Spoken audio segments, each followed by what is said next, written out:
Ladies and gentlemen, this is a new week. It is a new day, and I want to welcome you to the Playmakers Bar podcast. You know me, your host down at the Playmakers Bar. You know my co-host Dallas Glenn. How you doing? Doing good. NFL podcast, ladies and gentlemen. We got a lot to get into. Actually, I'm changing some things up this week. So, in fairness to my partner here, Mr. Glenn, I will not allow you to suffer more about talking about the Jaguars this week. I'm going to give you a break on that one. Thank you so much. So instead of talking about the Jaguars, we're going to jump right into it, and we're going to talk about the NFC West, Dallas Glenn. Okay. For starters, San Francisco. They went to New Orleans and they beat New Orleans. Not the kind of game I was expecting when I was watching it, because it seemed like these opposites came out like it was a heavyweight bout and started throwing haymakers. They wanted the quick knockout. Yeah, like I wasn't expecting that to be the way the game went. I definitely wasn't expecting a scoregami that was 48-46. But okay. Tell me if this makes sense to you. I'm not surprised that the game ended up the way it did. I'm not surprised that there was good quarterback play. I'm just kind of surprised that we almost hit 50 spots. Like, if it was like 38-36, hell, if it was 28-26 with a lot of turnovers and, red zone stops and stuff, I wouldn't. The fact that really these teams were heralded this season because of run defense and turnovers and physicality. What happened? Because the NFL is just one of those leagues where you're not supposed to be bad every week and you're not supposed to be good every week. But I just was that the basically the first Chiefs-Rams style game of the season? Or did we have like another shootout like that this season? Ooh, good question. I think that's on top of my head. I think that's the only type of shooter I can actually remember right now. Yeah, I mean, maybe no, because the Tampa Colts won 38-35. I mean, it kind of gets overshadowed. I think 38-35 any other week with Jameis Winston throwing almost 500 yards and 4 touchdowns and 3 picks would be something we talk about. But it wasn't a marquee game, and I mean, somebody almost hit 50. So you have two teams fighting for number one seeds. Yeah. Dueling it out in the Big Easy. Drew Brees, 29 for 40, 349, 5 touchdowns. Jimmy Garoppolo. Hey, man, I've been hard on San Fran. I'm going to give Jimmy Garoppolo this one. 26 for 35, 349, 4 touchdown, 1 interception. Like, it's what can you really say? Because I was critical because the best games he had were against Arizona. But I mean, look, it's a run heavy offense. Jimmy Garoppolo was looking rough at first, but when the defense wasn't answering the call, when it was too fast paced to really rely on the running game like that, I mean, dude, Jimmy showed up. Jimmy's looking worth the money right now, man, because even when he wasn't looking that hot, he wasn't losing games for the team. And, when you have a team that's clicking on that many cylinders, a Jimmy Garoppolo is very valuable. I'm interested to see how he's going to perform down the stretch now that it seems like he's hit his rhythm. Hey, man, George Kittle, man. I got to give him a nickname. I can't call him Grunt because that belongs to Grunt. I got to give him a nickname because the way he did it on that 4th and 2, that's just ridiculous. And that's another thing, dude, I mean, Kittle, it's early, but tight ends, it's kind of tricky because tight ends are a 6th offensive lineman and a 3rd wide receiver. So they're taking a lot of contact, a lot of hits. Their careers usually don't go as crazy as other positions. But I mean, when I remember Gronk and when I remember every week like in his prime. It's just highlight after highlight, impact after impact, uncoverable week after uncoverable week. I mean, and this is, mind you, this is the same week when Zach Ertz was basically the only reliable target for Carson Wentz. Bro, like George Kittle, Jimmy Garoppolo is on a very good pace. He's not going to catch Tom's 6 rings. I don't think anybody is.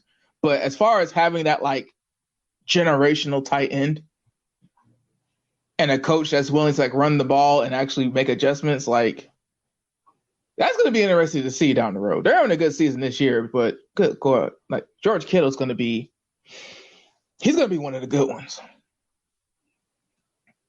Yeah, those two teams fight for number 1 seed. There was one other team fighting for the number 1 seed, and that was, if you remember me, I said my Rams control the 1 seed.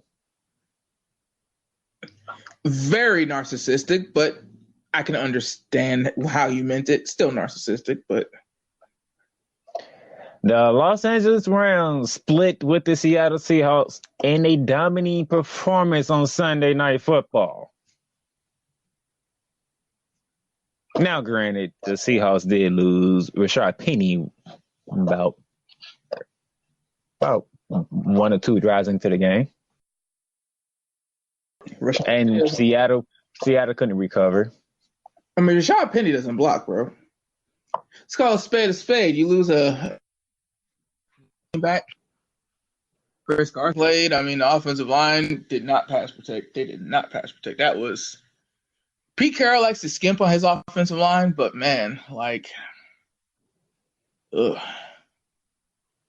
It was a long day for Russ back there. Todd Gurley's getting his carries now. Sean McVay openly admitted he had no excuse except for he was an idiot. And I can appreciate that. Goff had a nice game, even though he did throw a pick six. I don't mind if that wasn't his fault. Robert Woods stopped on his route. I mean, look, man, every interception has a story. But, bro, like, come on. Come on, bro. Like, every interception has a story, but come on. It's Jared Goff we're talking about. Don't matter. Robert Woods stopped on his route. And that's cool. I don't know what made him stop, but he stopped, and I thought he was going to keep going. And nevertheless, you still had a nice game. Defense is shaping into form. Yeah.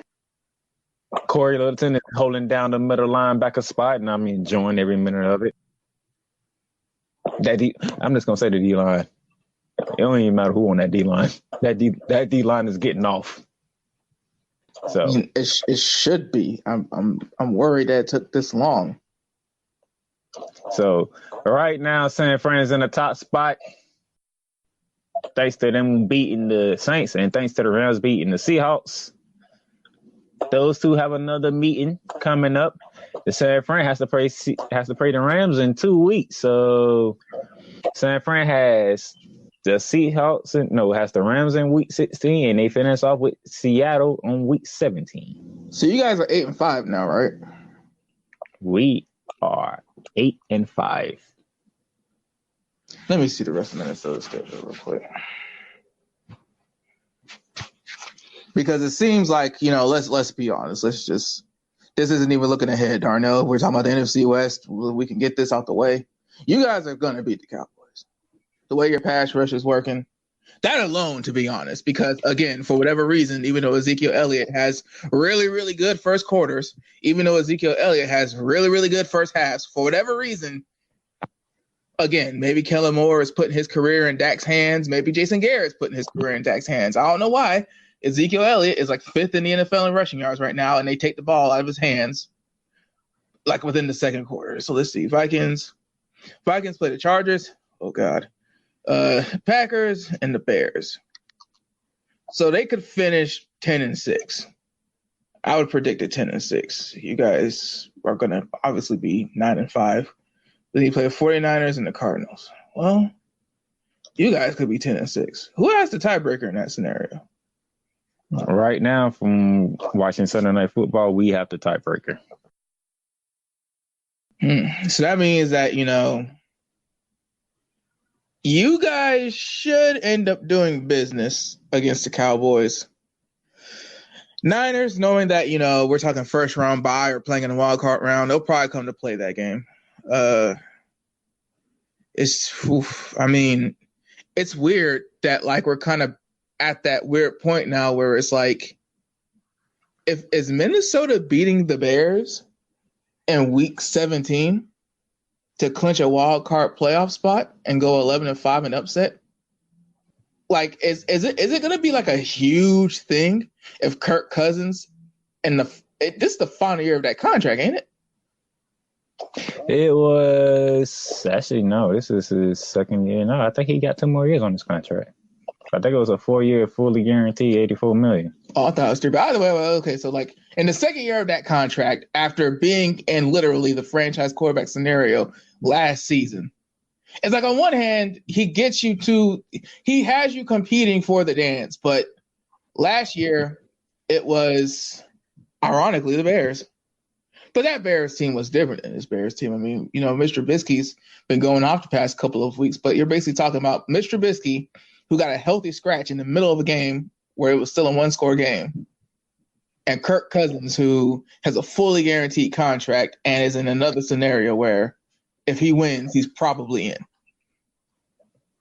I'm just going to say this. At least 2 is coming out of the West. Oh, yeah. Well, that's a... Do you really want a third one to come out of the West? You guys... And the other one might be the most dangerous one because they the one that's the defending NFC champions.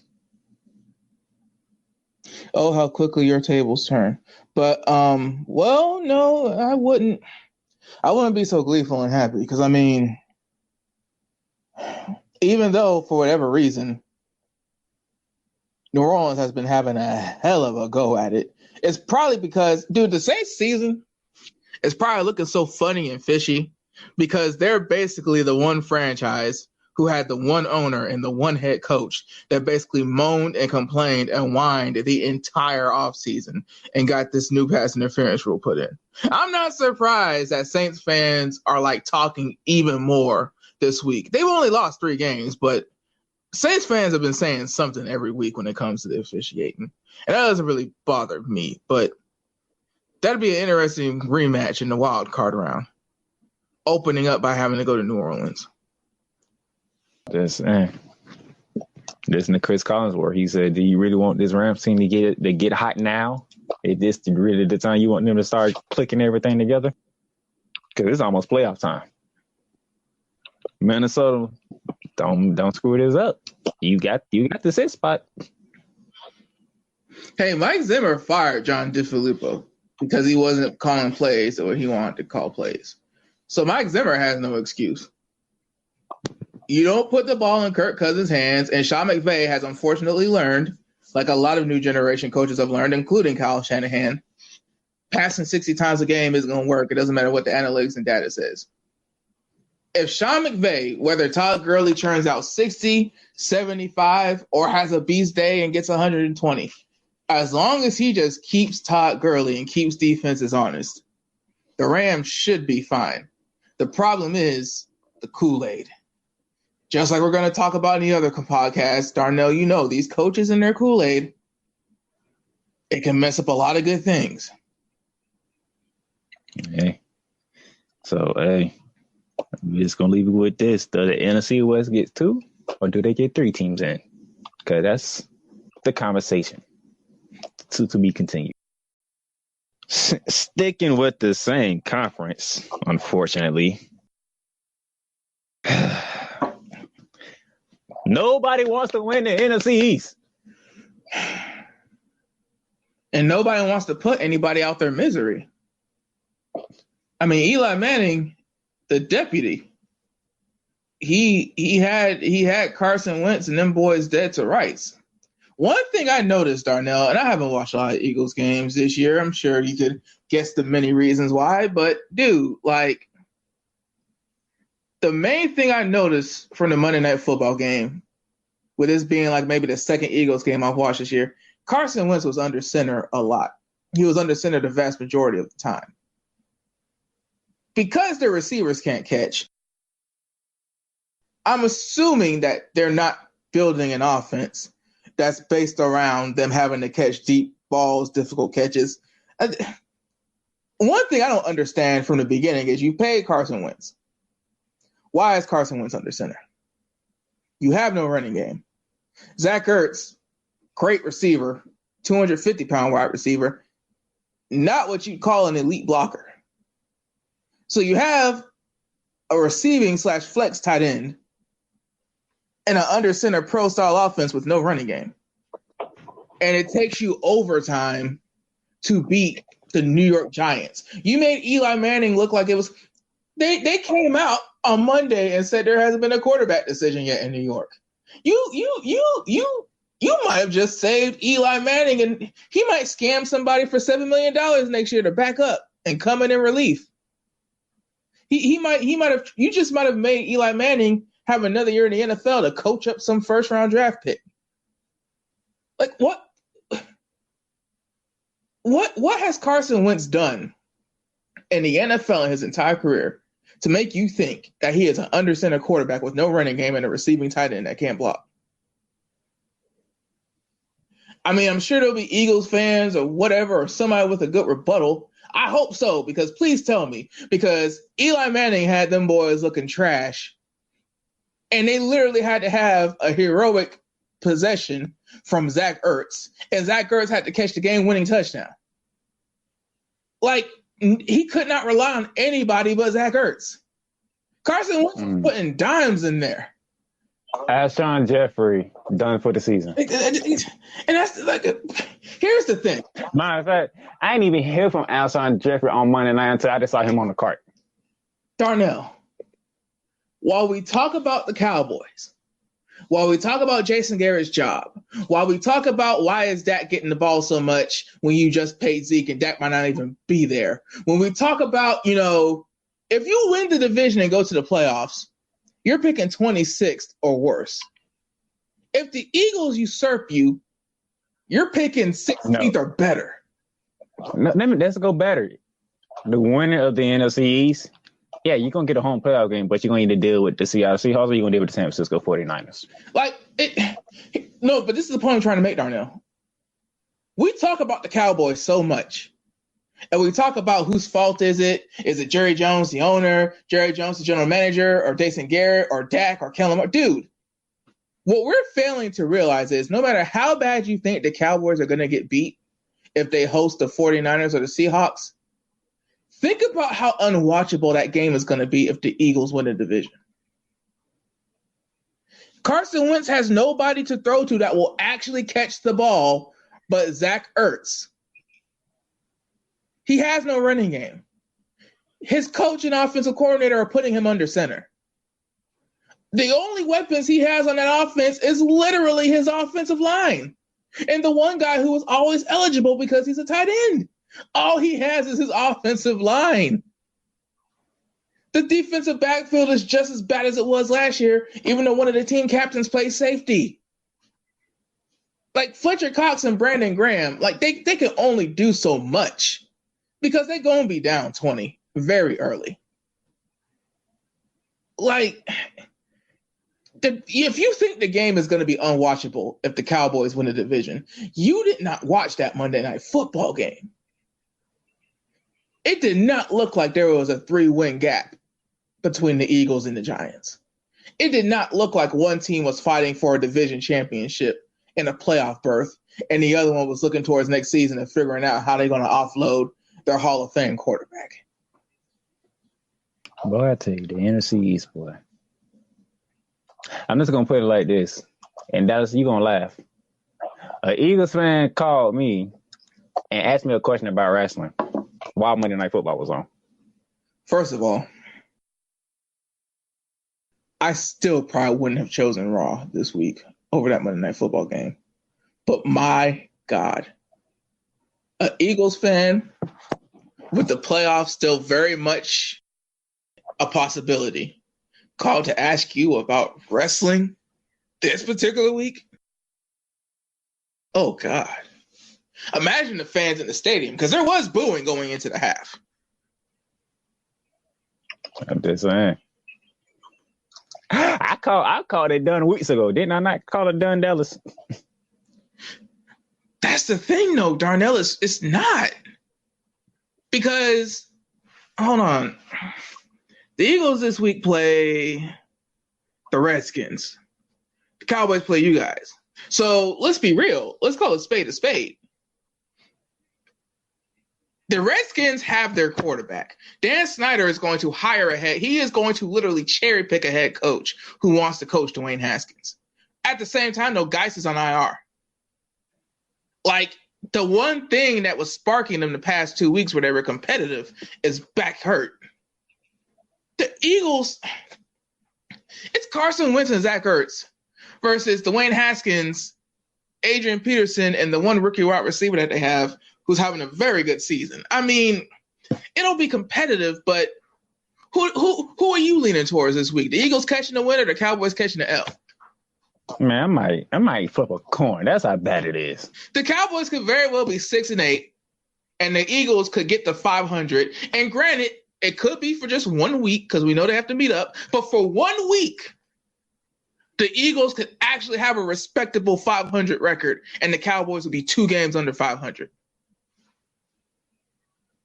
And then they meet next week, and they meet next week.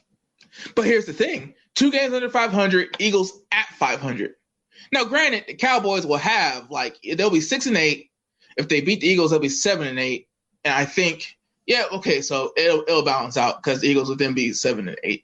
But, and that's the thing. When you have sorry-ass teams, the math gets funny. And then let's go to week 16. I mean, the Eagles play the Giants.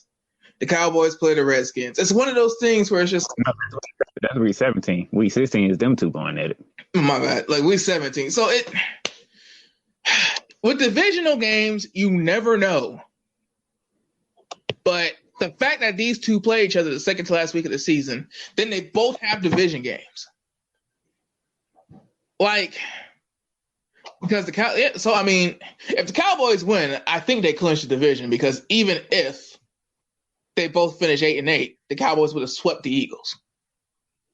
So will they have the hats and shirts ready during week 16, or are they actually going to have to let it play out? I just know this. One of y'all going to see an NFC West team. And y'all not doing good. Neither one of y'all doing good against NFC West teams. You know what the wild thing is, though? I think I'm not saying that last year is going to happen again. But the Rams, I caught a fair portion of that game. And to be honest, it wasn't flashy. It wasn't fancy. There wasn't anything. Dude, it was our defensive line has the best player in American football. And we have a former first round pick. We're gonna take advantage of your sorry offensive line. We're gonna run twists. We're gonna run stunts. We're just gonna bully you. We're gonna bull rush you back into the quarterback, and we're gonna make Russell roll out the pocket and have to throw the ball away or throw a pick. It's really simple football.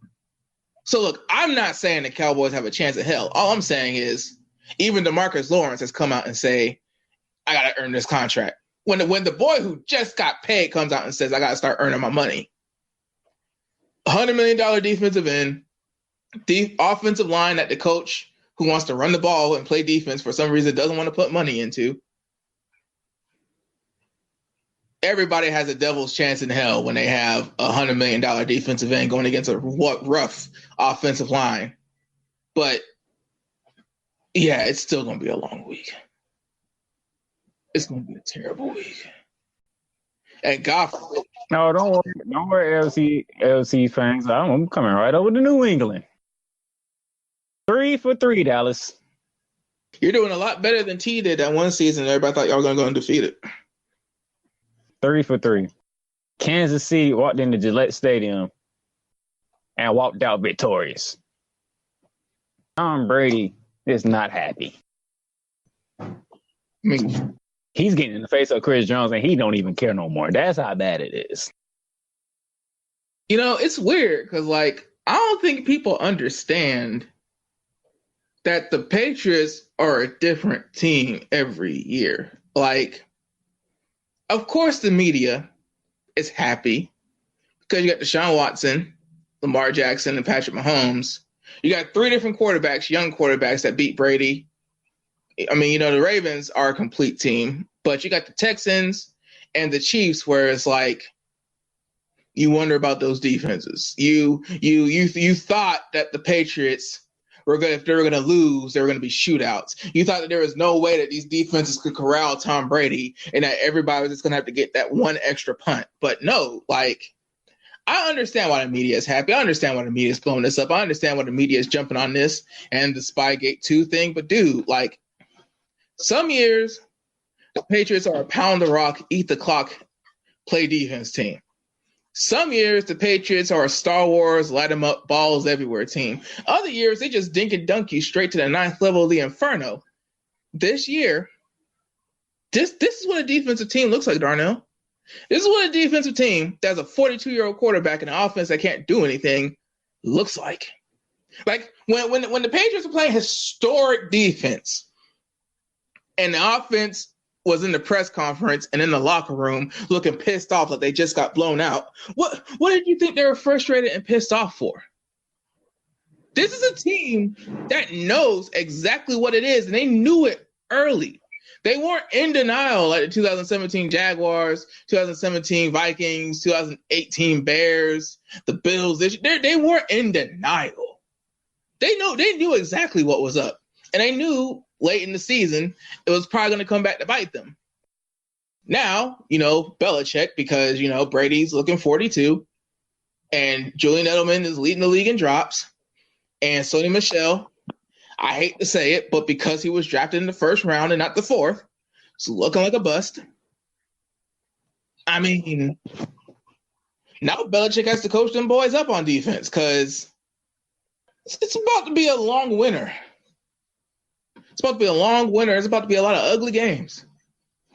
That's supposed to be the month where New England starts showing you like we're not done yet. Well, hold on, Darnell. Don't be a troll, because Bengals, Dolphins, Bills. They got the Bills at home. Again, dude, it's like the Cleveland Browns. The Bills beating the Patriots late in the season.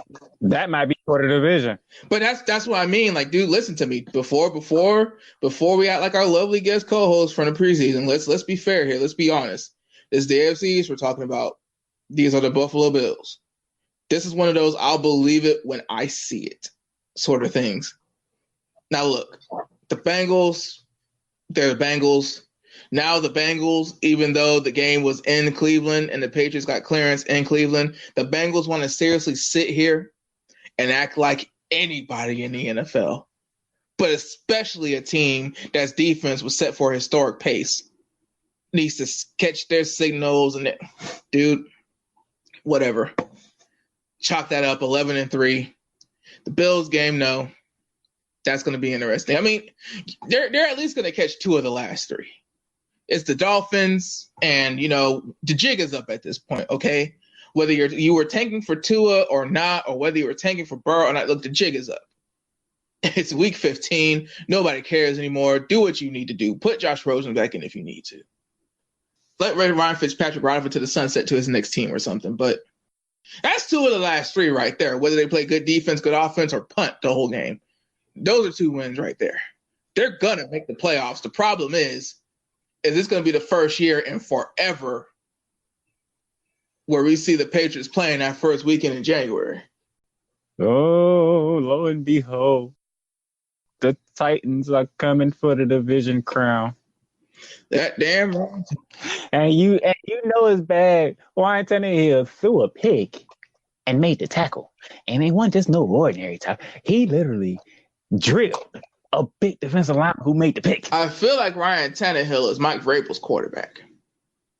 Like when you think of like a former linebacker, that multiple championship defenses and teams. He has a 250-pound running back. He has a defense that's always been solid. And now his quarterback is just laying out defensive tackles and was written off and was always 500, and the owner didn't want him, even though he wasn't ever really terrible.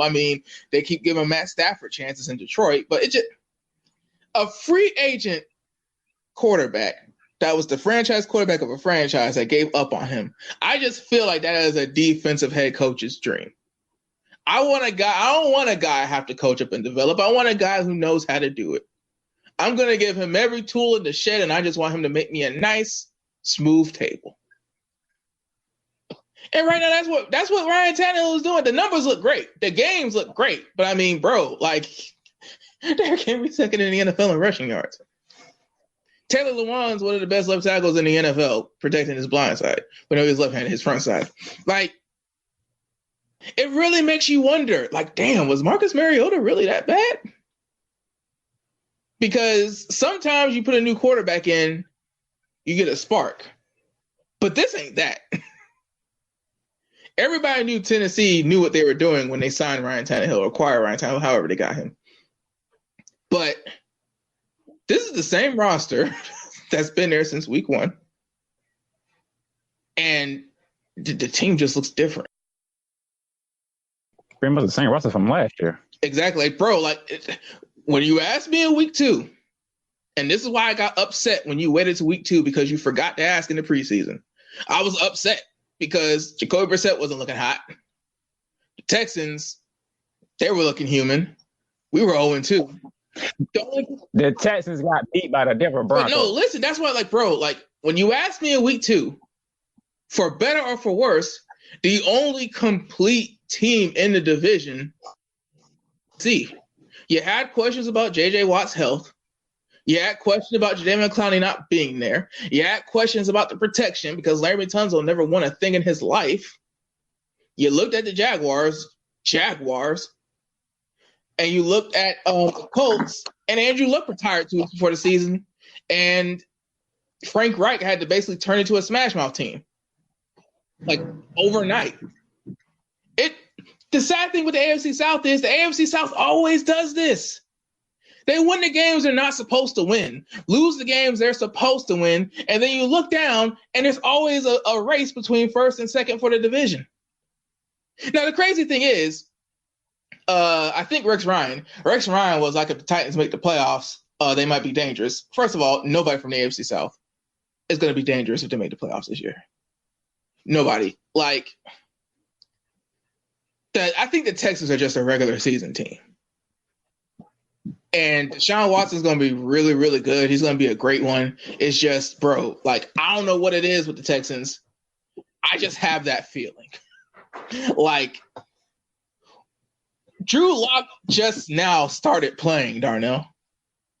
They've gone through how many quarterbacks, including the one they just paid money for, before they finally got to Drew Lock.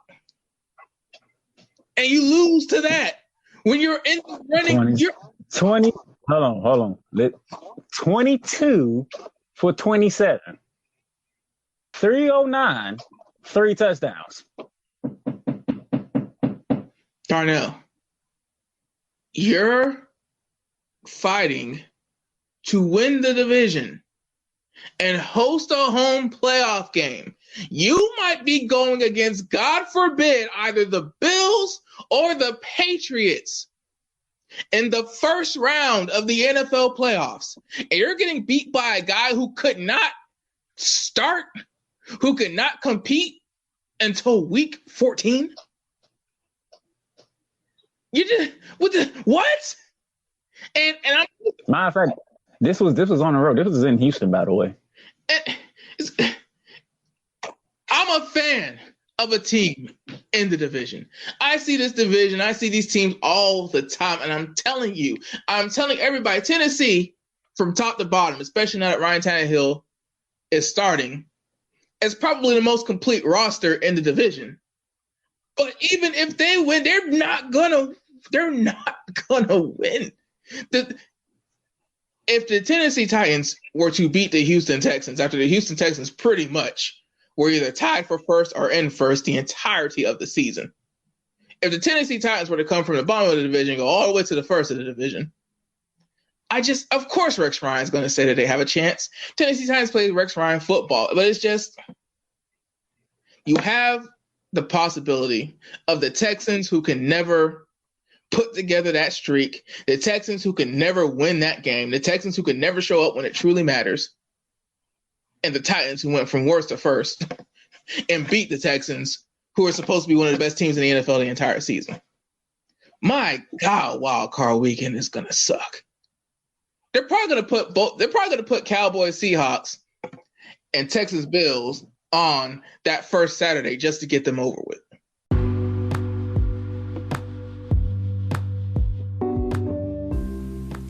Have you ever thought about starting your own podcast? It's a long process. It's a hard, thought out process. Yeah, I know. I was there from March of this year, thinking about how I'm going to do this, doing all my research, trying to get everything right. What platforms can we use and how we going to record it and how we going to make it sound good and make it all this happen. And then I came upon Anchor. The Anchor app on my phone, the easiest choice I could ever make to do a podcast. It's free to use. You don't got to pay for nothing. You can record episodes whenever you're ready. You can edit it and then you can release them when you want to. And you don't have to worry about trying to figure out how you're going to distribute it on other platforms because Anchor has partnerships with Spotify, Stitcher, Google Podcasts, Apple Podcasts, Breaker, Castbox, Pocket Cast, whatever you name it. Because the Playmakers Bar podcast is the podcast that I use. We are on all them platforms. We are on 9 platforms just by using the Anchor app. So pretty much all the questions that you have questions about doing a podcast, go to the Anchor app or go to the Anchor website, anchor.fm.com, and just search through it, ask questions. Because I tell you, a free app that does all this, there's nothing more you can ask for. I even got friends, they doing their podcast on the Anchor app. Faith Talk, you might have heard of it because it's very good. And it's great that it's an app like this, it's a website like this that makes it easier for people to do podcasts and do what they love best, talking about the things that they love to talk about. So give Anchor a try, see how much you like it. We'll love to hear your podcast.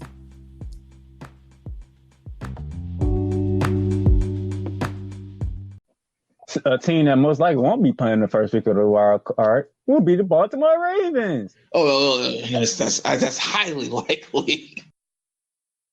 Pulled out a touchdown breaker up in Buffalo. That personally, I mean, hey, man. That when I picked the Buffalo Bills, one of the things I said was, if they can't win this game, I don't see how they're going to beat New England to win the division. If this is going to be the year where somebody truly wins the AFC East, Buffalo's going to have to at least be able to beat Baltimore. They could not do that. So, I mean, we're probably looking at a very predictable finish in the East. Hey, you also picked New England, though. So pretty much nothing changed, really.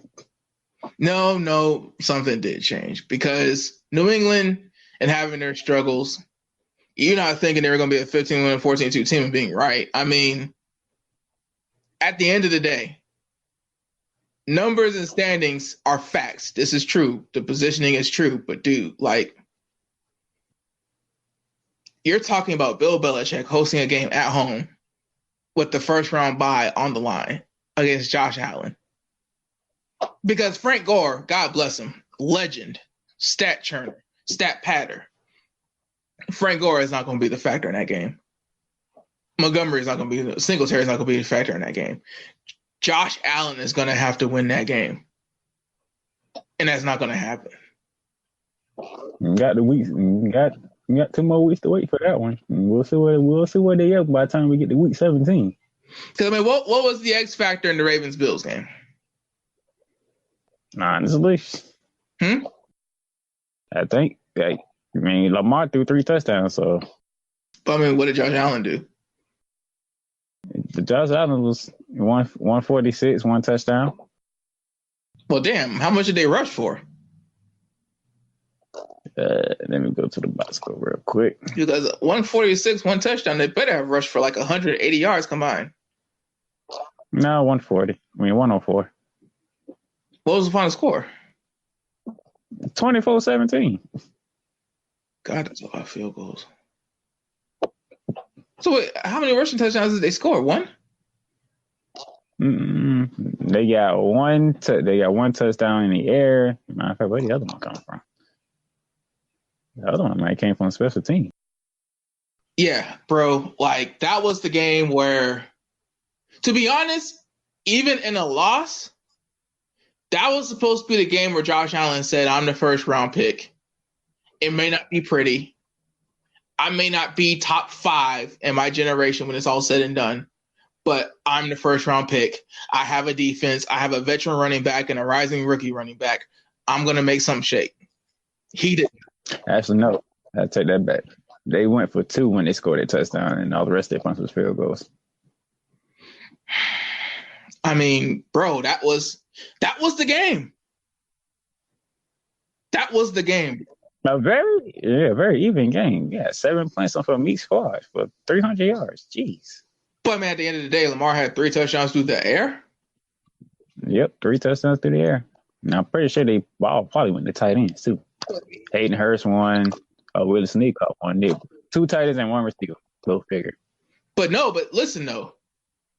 The week after the guy from the radio station says what he says, Lamar wears white sleeves, white gloves, throw for 3 touchdowns through the air. At the end of the day, the Bills were kicking field goals and Josh Allen didn't break 200 yards passing. Lamar Jackson had 3 touchdowns through the air, and we've been talking about his running and his 1,000-yard season. Yeah, it's fairly even because neither one of them did much on the ground. No, Darnell. It is not even. It is not. Because if you're saying it's even from the team perspective, you're still missing my point. At the end of the day, Lamar Jackson has beaten the Patriots and made them look silly while doing it. Josh Allen, in the game where he had to prove that the Buffalo Bills are true contenders and might be able to win the East, ducked. That's in your opinion. That's not in everybody else's opinion. Okay, now see. Your opinion says Buffalo screwed up the East Division. Most people waiting in week 17. Okay. Because it ain't looking that good either. Okay, no. Okay, stop. Because I admit that my opinion is my opinion. But who is this everybody you're speaking of? Because the division... Who is this everybody you're speaking of? Because there's nothing right now that gives you credence that Buffalo has a chance to win the division because of A, history, B, because they just went up against a contender and it didn't go so well, and C, Josh Allen went head-to-head against the quarterback that he is most similar to and did not look like the quarterback he was most similar to. Who is this everyone you speak of? You can check ESPN. You can check NFL Network. What do you want to check? The Patriots are winning the division. That is okay. That you can say that. It's not as it's referring to everybody else with how the Patriots are looking. Everybody wants the Patriots to lose so bad that every year there's a small chink in the armor. Everybody acts like the sky is falling. Yes, you want to be prepared for the hurricane. But if you live in Florida, you understand that hurricane warnings not always come to be.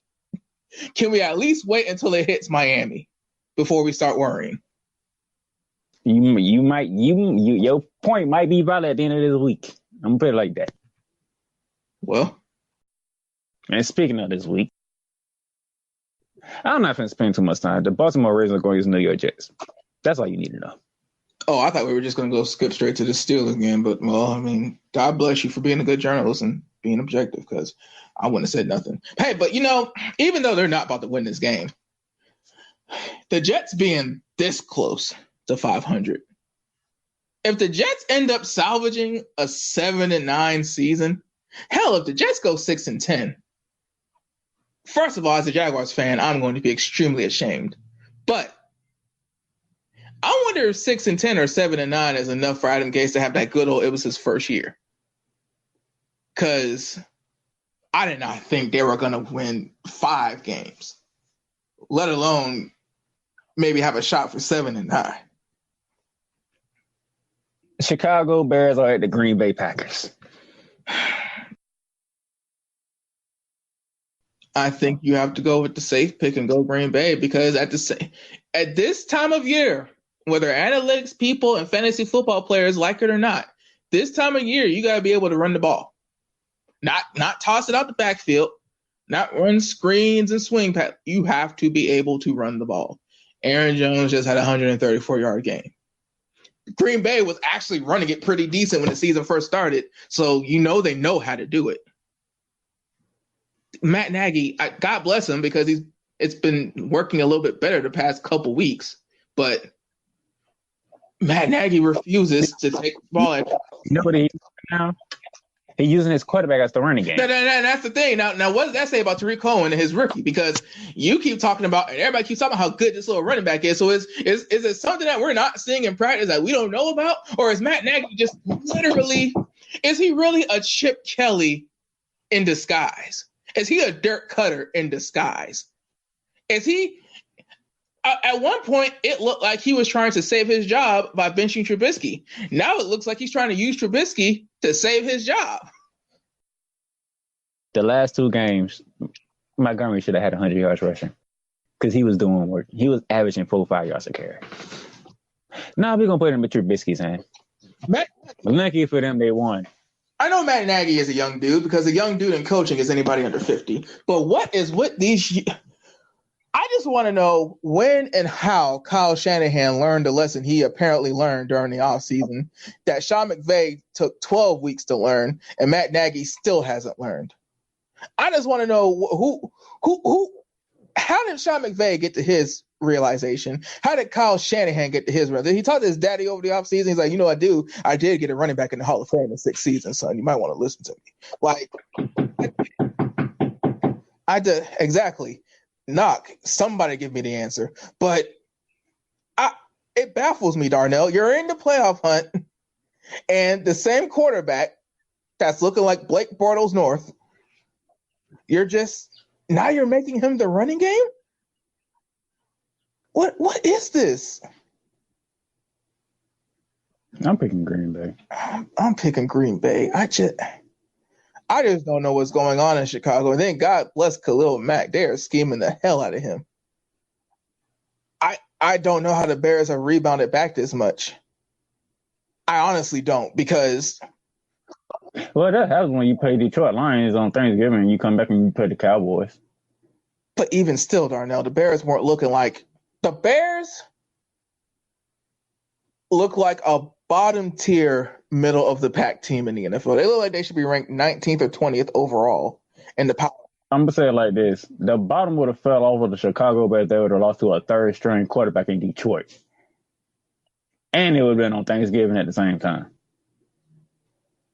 But, dude, like the fact the Cowboys getting blown out the way that they did, dude, you did not think the Cowboys were going to get blown out like that. We thought the Cowboys were going to lose when we were doing the playoff picture, but we didn't think they were going to get blown out like that. You know what? I'm gonna wait. I'm gonna wait till after this week to see what I want to say about the Cowboys if it's still valid. I'm gonna save it though. Round 1 or 2 between the Texans and the Titans up in Nashville, the place that Dallas loves so very much.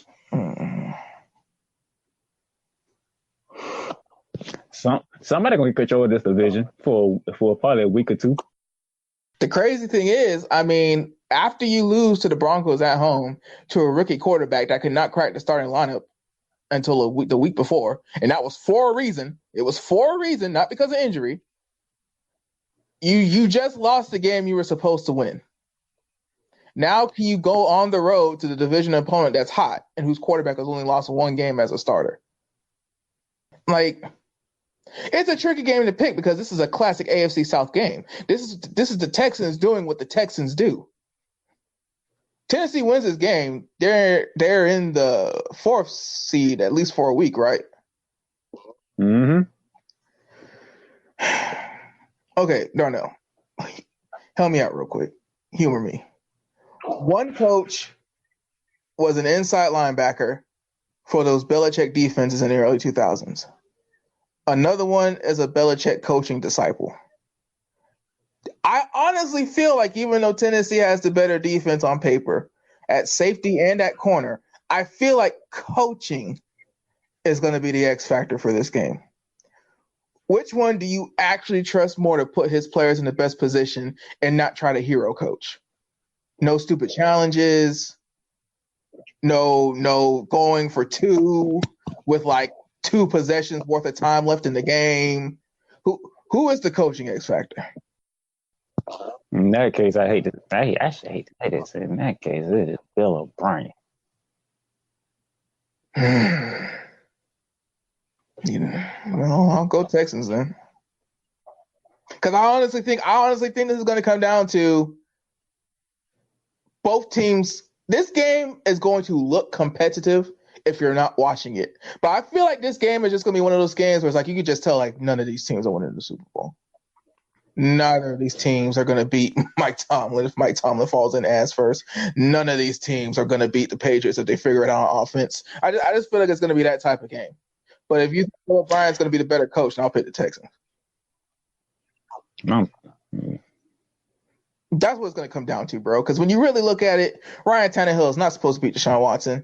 Carlos Hyde is not better than Derrick Henry. I would take Taylor Lewan over Laramie Tunsil. You don't know who the pass rusher is on the Texans, but I know Jarrell Casey has been an interior force for some time. They got the highest paid safety in the NFL. I don't know who the hell's in the back end for the Texans.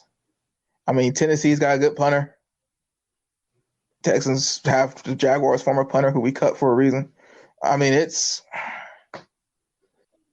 You looking at coaching, I'm looking at players. Well, I just listed all the damn impact players for you. I ain't looking at impact. Well, in a way, I'm looking at impact players, but I'm looking at totality of the team. Houston sucks on the run. And guess who they finna go up against? An impact player I just listed. What's going to help somebody else? Somebody's fantasy team? And helping Ryan Tannehill, which means it's going to open the passing game. And the secondary of the Houston Texans, I have no faith in. I'm going with the home team. I'm going with the Titans. And that's, dude, see, your argument is sound. Reasonable theory. Valid points. That's why I feel like it comes down to coaching, because in the AFC South, it is never that simple. I hope I'm wrong, and I hope you're right that Houston does win. Do you know the chaos that would happen in the NFL? Do you know what it would be like? It's one thing when you have that one quarterback who's just on a sorry team and they make all the excuses in the world. Matt Stafford, Carson Palmer, Derek Carr at the moment. Like, it's one thing when you have that young quarterback where it's not working out. It's another when you have a quarterback where they just want him to be a superstar so bad. They just want him to be one of the top stars in the league so bad. Dude, if the Texans were to lose to the Titans, you mean to tell me that they're in a dogfight with the Steelers for the 6th seed? Oh, how the mighty could fall. Because the crazy thing is, the Titans aren't in the 6th seed as of yet. If the Texans have a lost tiebreak with the Titans, oh, God. There's a scenario where the Texans aren't even in the playoffs right now if the Steelers were to win this week. Sweet Jesus. Look, if we're going to continue to follow in the East, because you already made your pick, you already picked the Rams to beat the Cowboys, might as well see if Philly going to beat Washington.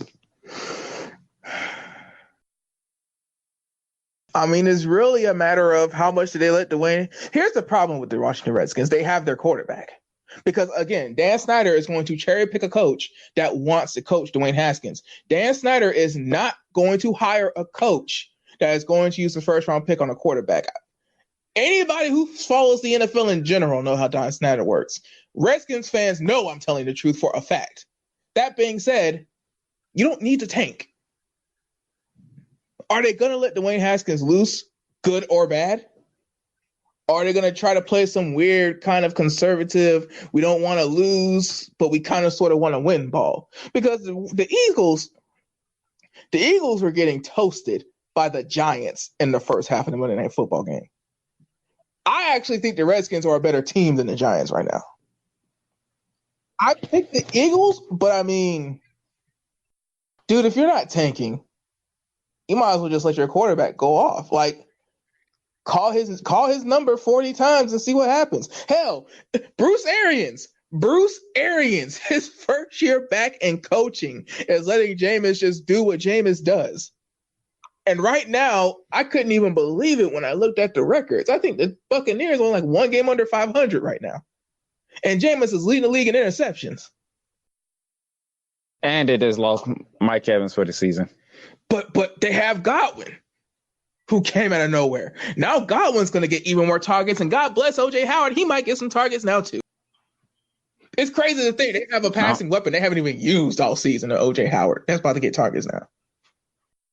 All right, we both on the Eagles bandwagon for another week. Minnesota needs a victory to stay alive, but they are going to the Los Angeles Chargers. Real quick, because this is a big game. I don't want to talk about it. Just real quick. What timeline is worse? Eagles play the 49ers in the wild card round, or Texans missed the playoffs completely? Texas missed the playoffs completely. Oh, that Tennessee game's a big game. Because besides you and probably some people in Nashville, Tennessee, when Angelo retired, most people jumped on Houston because of Deshaun Watson. This is true.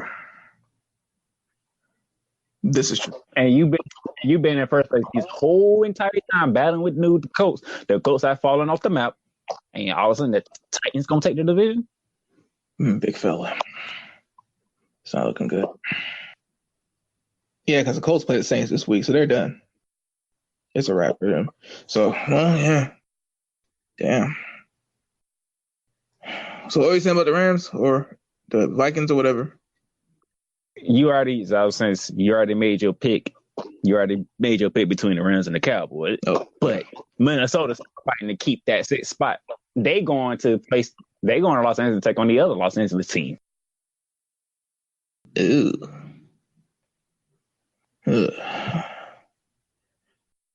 Last week for the Chargers, we will not get into it. Guys, that is not a trend. That is not Phillip Rivers and the Chargers getting hot. That is an aberration, an anomaly.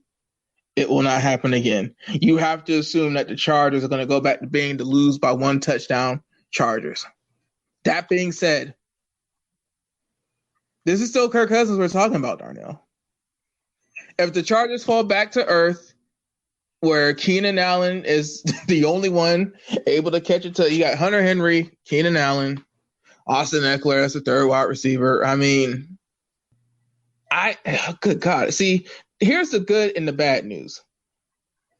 Xavier Rhodes can only blow coverage against one person at a time. So in theory, Keenan Allen, Hunter Henry, and or Austin Eckler, two of those three have to be covered at one given time. Only one can have coverage blown by Xavier Rhodes. That being said, how many blown coverages will there be by said corner? I never thought I'd say this, but Kirk Cousins really isn't the reason why the Vikings would lose this game if they do lose. I'm picking the Vikings because, Phillip Rivers before last week had thrown 7 picks in 3 games. I'm gonna pick the Vikings. This ain't the week when they slip yet. This ain't the week. This ain't the week. They'll survive with Phillip Rivers. Yeah, because that defense will do just enough to say, you know what, sit y'all butts down. We still fighting for something here. Yeah, because and dude, this is similar to my Buffalo argument. Hypothetically, they do realistically have a chance to be NFC North champions, but I don't think they're going to do it. If you can't beat the 5-8 Chargers, even after coming off the big win they're coming off of, you're not going to make the playoffs. If you can't beat the Chargers team, how are you going to go against basically one of the worst last 2-week schedules in the league right now? Because I don't know, they got Kyle Rudolph. Bro, I know there aren't a lot of star blocking tight ends in the NFL, but Kyle Rudolph helping any of those tackles against Khalil Mack, you might just be better off letting Khalil Mack run free. As I said just a few minutes ago, he already made his pick between the Rams and the Cowboys. He went with the Rams, and he pretty much, me, I'm going with the Rams. And now, if this is what Chris Carter would say is true, and this is the Rams getting back in form, it might not be pretty. Right now, what is a strength of the Cowboys that's supposed to be a good matchup against the Rams? Because see, here's the thing. And I'm not saying this to be petty. I'm saying this to set up a point. Has Jalen Ramsey gotten a pick yet? Yes, he got one last week. Okay, good. Finally, he has a pick. But bro, like that pick was against Russell Wilson. That is very impressive to get a pick against Russell Wilson in this era. But this Dallas Cowboys team that's built to run the ball but refuses to. How many receptions does Jalen Ramsey get this game? Because he's up against Amari. And if the last time we saw Amari go up against a feature corner. I think Amari's injured. I think Amari's playing hurt. Well, everybody's playing hurt at this point. Jalen has a hurt back. But, dude, like, are we talking Todd Gurley playing hurt and everybody's lying about it? Or do you think that, like, you know, it's just – because if you say Amari Cooper might be playing hurt, when in actuality, Dak Prescott is the one throwing the ball 50 times a game, and everybody knows if you stop Amari, you stop the Cowboys. I mean, come on, bro. Like, Amari Cooper is not at Michael Irvin's level, but Amari Cooper is basically playing the Michael Irvin role for the Cowboys right now. Jason Wood, like, who is the second receiving option for the Cowboys? Michael Gallup. Oh, God. No wonder. I mean, do you think Michael Gallup's going to beat the Rams? He going against Troy Hill. Yeah, he might get some big plays because Troy Hill, he one of them Oregon Ducks prospects, so you know how those are. Oh Jesus, dude! What kind of do they run, like cover 17? What cover do they run at Oregon? Because all their corners are ass. Jesus. So he like to take chances and get beat. So he's been playing pretty better the last couple of weeks. So. I don't know what does Oregon do? They don't. What do they play at Tampa 7? Tampa 6? What do they even do? All right. Dallas said Buffalo had a chance last week. I say this week they have the opportunity to prove themselves because we know New England is playing against Cincinnati, and do we really believe Cincinnati's going to beat the Patriots? Yeah. So, Buffalo, you're on primetime football. First time since early 2000s, if I remember correctly. I think it was say 2002. Actually, yeah, dude. It's been a long time because I know their streak is longer than ours as far as Sunday night football is concerned. You know, everybody gets a Thursday night game, but yeah, like Sunday night football, their streak is longer than ours. You playing against the Pittsburgh Steelers and Duck Hodges. And matter of fact, if Mike Tomlin don't win Coach of the Year, let's throw the whole award away. Yeah, like John Harbaugh. What the option offense he put together and bro, I'm sorry. At the end of the day, his first round pick at quarterback is healthy and having a hell of a year. He should have a good record. You pick a quarterback in the first round to do what the Ravens are doing. What Mike Tomlin is doing with his fourth string preseason quarterback, his starting wide receiver hurt and was having a down year anyway before he got hurt. His starting running back, who was not Le'Veon Bell. I mean, bro, the only he even went without his Hall of Fame center for a couple games. That is definition of Coach of the Year. Or the GM should win Executive of the Year because they have depth out the ass. It's Buffalo. It's Pittsburgh. Steel City. Heinz Field. How's Hoshka doing this season? I ain't hear his name, so I'm guessing he's doing good. That actually makes sense, especially because of what you just said, how they scored their points last week. Okay, he's definitely doing something right. I mean, because he scored like 9 points. Steelers at home in December. Mike Tomlin might be doing the best job of his career, including the Super Bowl seasons. Good God, like the Steelers become the 5th seed if they win this game. Like, Darno, just think about that for a minute. The Steelers, after everything, not only hang on to the 6th seed and keep everybody else away, they become the 5th seed if they win this game. They go from facing the Chiefs to the Titans or the Texans.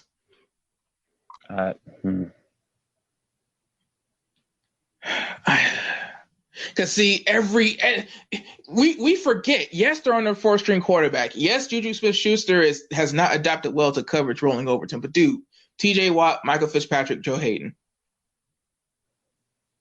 We're forgetting that you can have impact players on defense as well. We're forgetting you can have superstar players on the other side of the ball that can help carry the team. I mean, Mike Tomlin's he's working with a depleted offense, but he has some young defensive weapons that have been winning him some games. Let's not act like he's just completely depleted. Let's not act like Buffalo hasn't been winning in that blue-collar, small-market team way. Who do they really have on offense that we think could just, blow the doors off of Michael Fitzpatrick and T.J. Watt? At the same time, I mean, who is? I mean, well, no. They got one of them big boys up front. He's doing good. But I mean, Villanueva, DeCastro.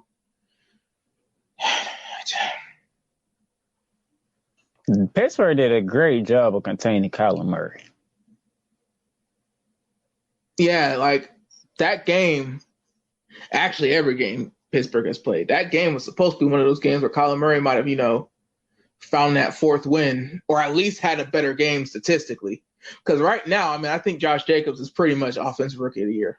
I don't even think it's close. Problem is, Buffalo has a top-notch defense as well. But here's the thing, and this is what people forget. Buffalo's had a top 5 defense for like the past 3 years. Buffalo walking in with a top 5 defense is nothing new. Yeah, for us it's not, but for everybody else who haven't been paying attention to Buffalo because what division they in. Even still, though, I mean, like, me and you pay attention to the totality. So me and you both know in making this pick, Buffalo having a top-notch defense isn't much of a – they always have a top-notch defense. The problem is Mike Tomlin has been forced to play Steelers football where the defense is the star of the team. So, again, it's like Mike Tomlin ain't winning because Doug Hodges is throwing for 450 yards and 4 touchdowns every week. I guess it basically comes down to this. Who's going to make more mistakes, Doug Hodges or Josh Allen? That can go either way. But no. And that's what it comes down to. Sean McDermott, this is the first-round pick. This is the guy where, whether you like it or not, when the run game ain't working because Frank Gore, Singletary, God bless him, but T.J. Watt, and that defensive line, they're probably going to, catch some heads in the first quarter. They're probably not going to have a dominant rushing day. They're going to have that slow pile of yards as you go rushing day. But so Pittsburgh wins, they'll be 9-5 along with Buffalo, which puts them ahead of Buffalo. And the loser of the Houston-Tennessee game are on the outside looking in.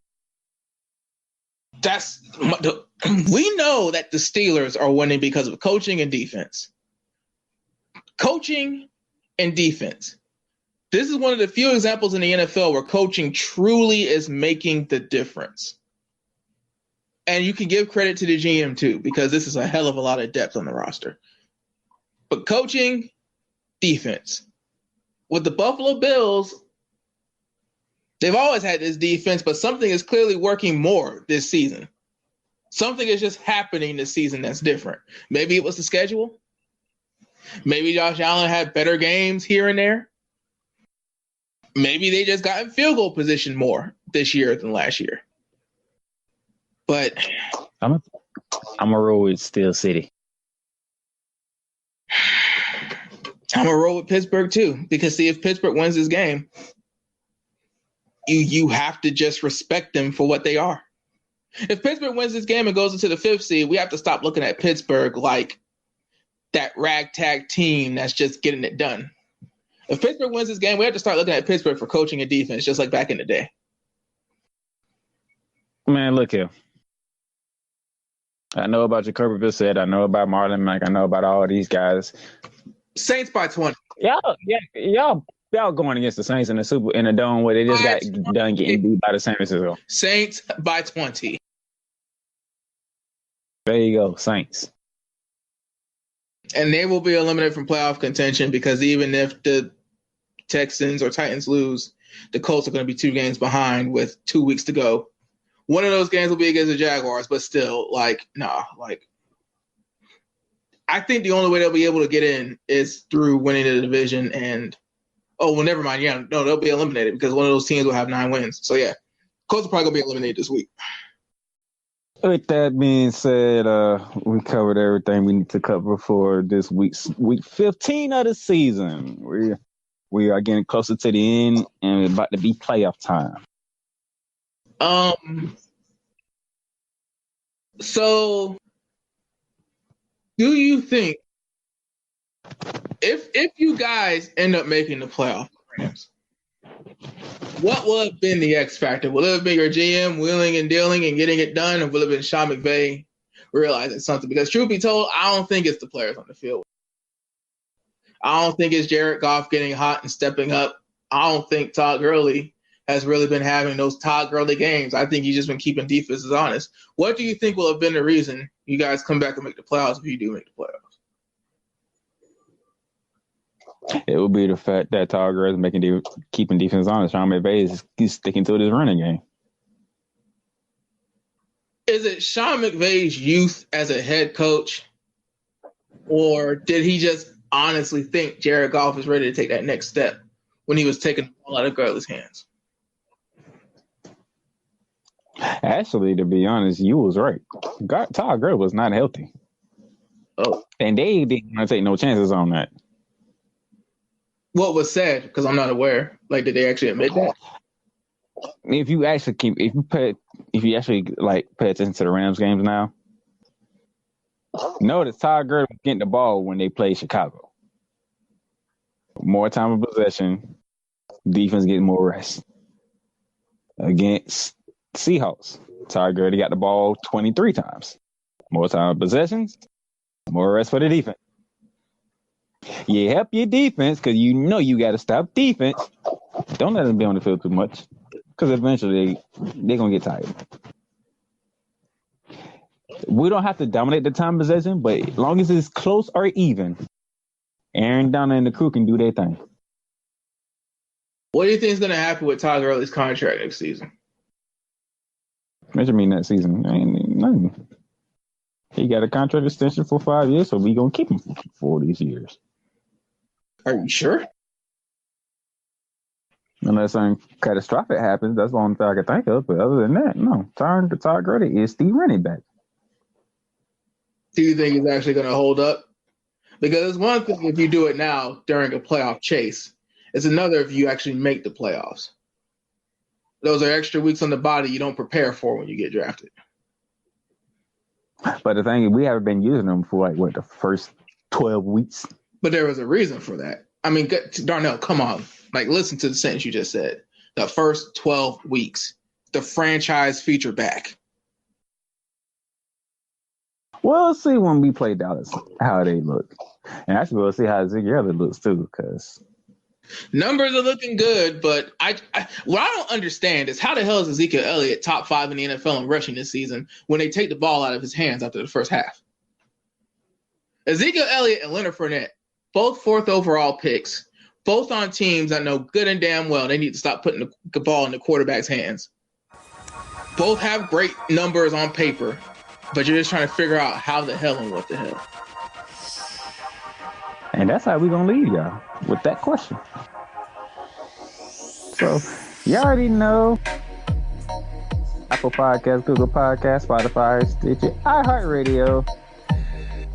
And we got some more platforms to come. Just to be aware of that. Look, we're going to get you ready for a bowl mania. Yeah. That's all I'm going to say because I laughed so hard inside of me when I seen these bowls. So. Oh God, Jesus Christ. I don't know how we're going to get off the next episode, but I know the topic that I want to talk about the most, so I'll find a way to shoehorn it in there. So we'll talk to y'all tomorrow for you all college football fans. NFL fans, enjoy your week 15. And if you're eliminated from the playoffs like me, drink!